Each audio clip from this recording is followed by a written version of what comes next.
Muito bom dia, queridos amigos e amigas. Nos preparemos então para ouvir o Evangelho do dia.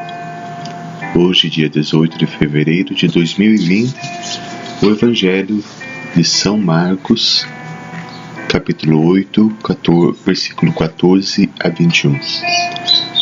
O Senhor esteja convosco e Ele está no meio de nós. Proclamação do Evangelho de Jesus Cristo segundo São Marcos. Glória a vós, Senhor.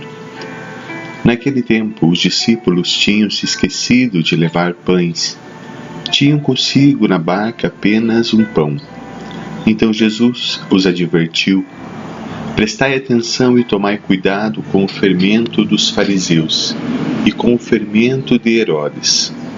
Os discípulos diziam entre si: é porque não temos pão.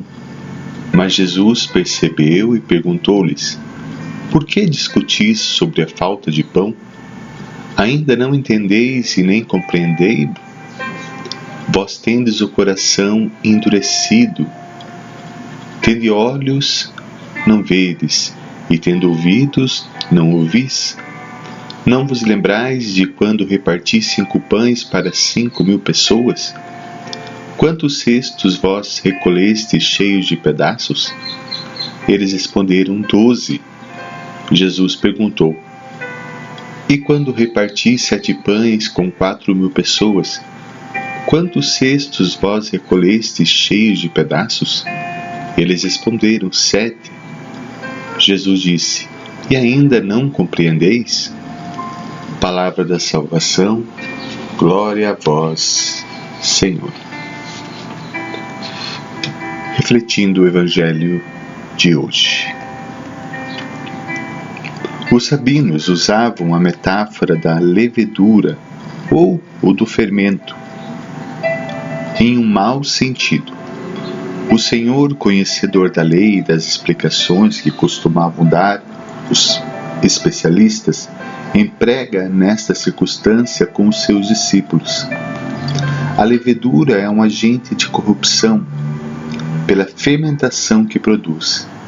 Neste sentido, diz o Senhor que devemos afastar-nos da levedura dos fariseus. Também o apóstolo Paulo aconselha aos coríntios: purificai-vos do velho fermento. Celebremos, pois, a festa, não com o fermento velho, nem com o fermento da malícia e da corrupção. Carta a 1 Coríntios 5, 7 a 8. Todavia, Marcos fala de um duplo fermento, dos fariseus e o fermento de Herodes. É porque ambos são perigosos, mas por conceitos diferentes. Para nos aprofundar um pouco mais e compreender. O fermento farisaico é o desconhecimento de Cristo e de sua missão messiânica. Os fariseus ensinavam a estar muito atentos aos mínimos detalhes da lei e descuidavam do essencial. O próprio Senhor, em outro lugar, especifica a maldade do fermento dos fariseus quando diz: guardai-vos do fermento dos fariseus, que é a hipocrisia. O fermento de Herodes, que escandalizava com sua vida sensual. Indubitavelmente, também de nós é exigido que nos purifiquemos do velho fermento e do pecado, para celebrarmos sempre a festa da Eucaristia. Também nós, como os discípulos, deveremos preservar-nos da hipocrisia tão imprópria de quem deve ser um testemunho do Senhor. A hipocrisia que se prende às coisas externas, mas que não se empenha em que a exterioridade corresponda a uma autêntica interioridade. Cumpramos sim as observâncias externas de nossos compromissos religiosos, porém estejamos sempre profundamente atentos à íntima união com o Senhor por meio da graça e do amor. Este é o fundamental, é o mais importante.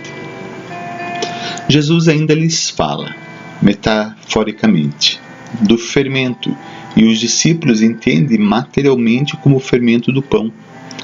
Por isso põem-se a comentar entre si que não tinham trazido provisões, não tinham trazido pães. Quantas vezes entendemos mal as palavras do Senhor? Entendemos-las em sentido material e descuidamos de seu sentido espiritual. Quanta necessidade temos de estudar e aprofundar a palavra de Deus, a Bíblia Sagrada.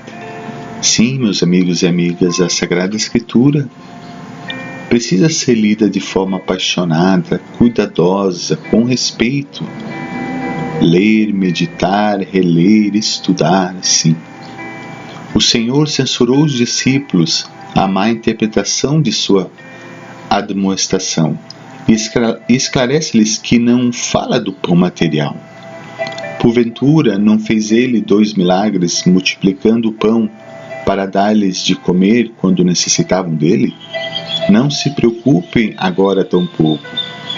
Todavia, existem 2 coisas que lhes quero ensinar. Primeiro, que saibam superar as preocupações de ordem material, com a virtude teologal da esperança em Deus, que procura suprir as necessidades dos seus filhos, como ele fez com eles nestas 2 ocasiões. Segundo, que não sejam como os fariseus, que não aceitavam sua missão divina, mas que ao invés reconhecem sua messianidade, confirmada por sinais milagrosos. Para nossa vivência, passaremos alguns momentos na presença do Senhor, pedindo-lhe com humildade que nos faça conhecer sempre o verdadeiro sentido de sua palavra, que não permita que sejamos de coração duro ou tardos de entendimento, que essa conversa que vamos ter com o Senhor não seja mera exterioridade, mas um profundo sentir com Ele. Chegamos ao final de mais um Evangelho do Dia comentado. Um grande abraço a todos e fiquem com Deus.